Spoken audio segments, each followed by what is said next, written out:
அத்தியாயம் 4. அவள் ஸ்பரிசம்.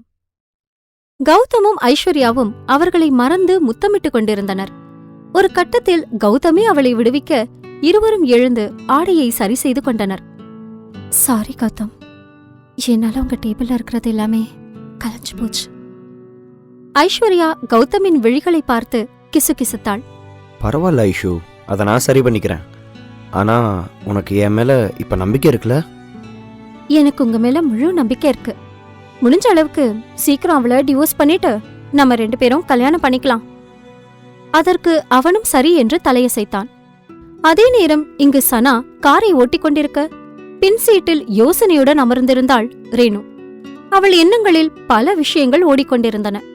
யோசித்துக்கொண்டு ஜன்னல் வழியாக வேடிக்கை பார்க்க அங்கு ரோட்டில் யாரோ ஒருவரை பார்த்தவுடன் அவள் கண்கள் அதிர்ச்சியில் அகல விரிந்தன. சனா, உடனே காரை நிறுத்து, அவசரப்படுத்தினாள் ரேணு. சனாவும் கார் பிரேக்கை அழுத்தியவுடன் கதவை திறந்து கொண்டு இறங்கிய ரேணுவும் வேகமாக ரோட்டை கடந்து மறுமுனைக்கு சென்றாள். மேடம், மேடம் நில்லுங்க! சனா கத்திக்கொண்டு அவளை பின்தொடர்ந்தாள். ரோட்டை கடந்து வந்த ரேணு அங்கு காருக்குள் ஏறச் சென்ற அவளின் நண்பனான கார்த்திக்கை வழிமறித்தாள். ஹே ரேணு, இங்க நீ என்ன பண்ற? கார்த்திக், நான் உன்கிட்ட சில விஷயம் கேட்கணும். கார்த்திக், அன்னைக்கு ஐஸ்வர்யாவோட பர்த்டே பார்ட்டியில நீயும் இருந்ததானே? ஆமா, ஆனா அதுக்கப்புறம் உனக்கும் கௌதமுக்கும் இடையில நடந்த விஷயத்தை பத்தி நான் கேள்விப்பட்டேன். அது எப்படி நடந்ததுன்னே எங்களுக்கு இன்னும் தெரியல. உனக்கு ஏதாவது அன்னைக்கு நடந்தது ஞாபகம் இருக்கா? நாங்க 2 பேரும் எப்படி ஒன்னா? அதுக்கு வாய்ப்பே இல்ல. நான் ஐஸ்வர்யாவுக்கு என்னைக்குமே துரோகம் பண்ண மாட்டேன்னு உனக்கு தெரியும்ல? எனக்கு தெரியும் ரேணு, ஆனா எனக்கு அன்னைக்கு என்ன நடந்ததுனே தெரியாது. எனக்கு முக்கியமான வேலை இருந்ததுனால நான் பார்ட்டியில பாதியிலே அங்கிருந்து கிளம்பிட்டேன். இதை கேட்டு ரேணுவின் முகம் சுருங்கியது. கார்த்திக்கிடமிருந்து ஏதாவது பதில் கிடைக்கும் என்கிற ஆர்வத்தில் இருந்தவளுக்கு ஏமாற்றமே மிஞ்சியது. இங்க பாரு ரேணு, கவலைப்படாத. நடந்ததெல்லாம் நன்மைக்கே நினைச்சுக்கோ. உனக்கும் கௌதமுக்கும் இப்ப கல்யாணம் ஆயிடுச்சு. அவன் கூட சேர்ந்து உன்னோட வாழ்க்கையை வாழப்பாரு. சரி, நான் வர்றேன், எனக்கு வேலை இருக்கு. கார்த்திக் அங்கிருந்து கிளம்பிவிட்டான். ஆனால் ரேணுதான் அங்கு இருந்த பெஞ்சில் விரக்தியுடன் அமர்ந்து விட்டாள். அன்றைய இரவு என்னதான் நடந்தது என அவள் மூளைக்குள் 1000 கேள்விகள் ஓடத் தொடங்கின. அன்று அறையில் இருந்த ஐஸ்வர்யா தலையை பிடித்துக்கொண்டு எழுந்து அமர்ந்தாள்.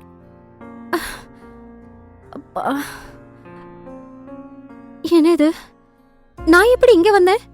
எல்லாரும் எங்க? கௌதம்?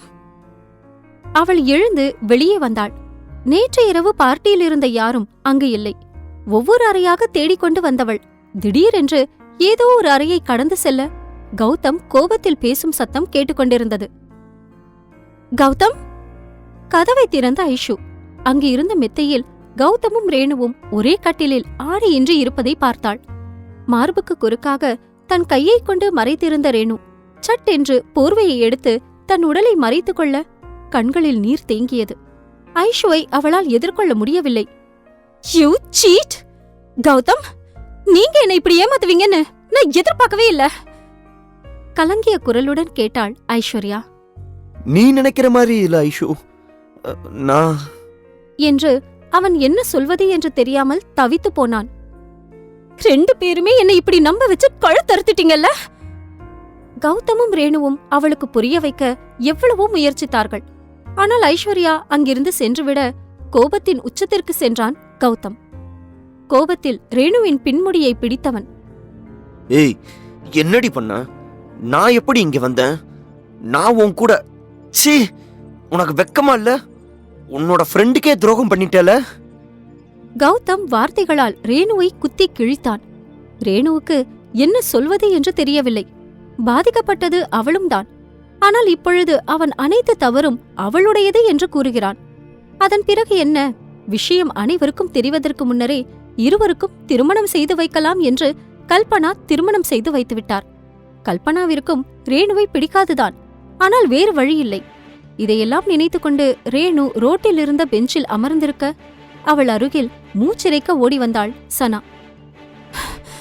மேடம், நீங்க எதுக்காக இங்க உட்கார்ந்திருக்கீங்க? வாங்க, நம்ம போலாம். என்னை இங்கேயே விட்டுட்டு நீ போ சனா. மேடம், உங்களை விட்டுட்டு என்னால போக முடியாது. கண்டிப்பா கௌதம் சார் என்ன திட்டுவாரு. கசந்த ஒரு புன்னகையை சிந்தினாள் ரேணு. இல்ல, என்ன பத்தி அந்த வீட்ல யாரும் கேட்க மாட்டாங்க. என்ன பத்தி அங்க கவலைப்பட யாருதான் இருக்கா? ரேணு வர மறுத்தாலும் அவளிடம் எப்படியோ பேசி வீட்டிற்கு அழைத்து வந்துவிட்டாள் சனா. இரவு சூழ்ந்தது. ரேணு அவளின் அறையில் இருக்க கௌதம் வரும் காலடி சத்தம் கேட்டது. உள்ளே நுழைந்தவன் அவனுடைய பேக்கை சோஃபாவில் தூக்கி எறிந்துவிட்டு ஆடைகளை கழற்றியபடியே பாத்ரூமிற்குள் நுழைந்தான். ரேணுவிற்கு காலையிலிருந்து உடல் சோர்வாக இருந்ததால் அந்த அறையில் அவளுக்கென்று ஒதுக்கப்பட்ட ஒரு மூலையில் படுக்கையை விரித்து படுத்துக்கொண்டாள்.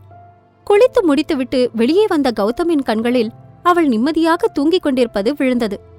என்ன நினைத்தானோ, சட்டென்று அங்கிருந்த மியூசிக் சிஸ்டத்தில் காதை கிழிக்கும் அளவிற்கு பாடலை ஹை சவுண்டில் வைக்க விருட்டென்று திடுக்கிட்டு போய் எழுந்தாள் ரேணு.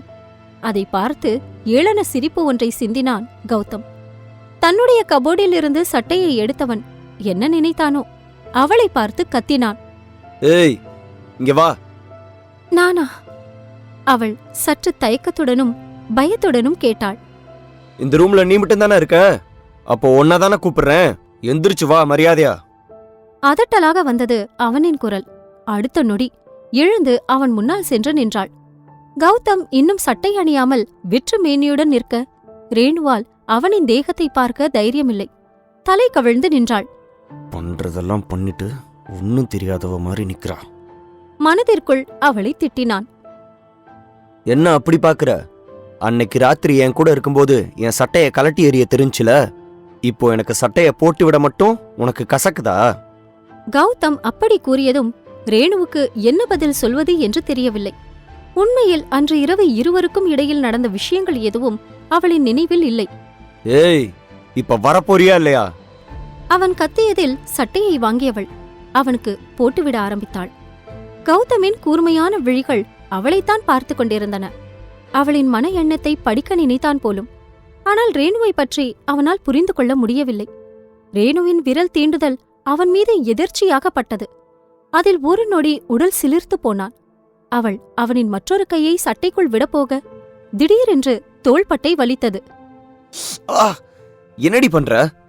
கோபத்தில் அவளின் கன்னத்தில் பலார் என்று அறைந்தான். அதில் அவள் அருகில் இருந்த படுக்கையில் பொத்தென்று விழுந்தாள்.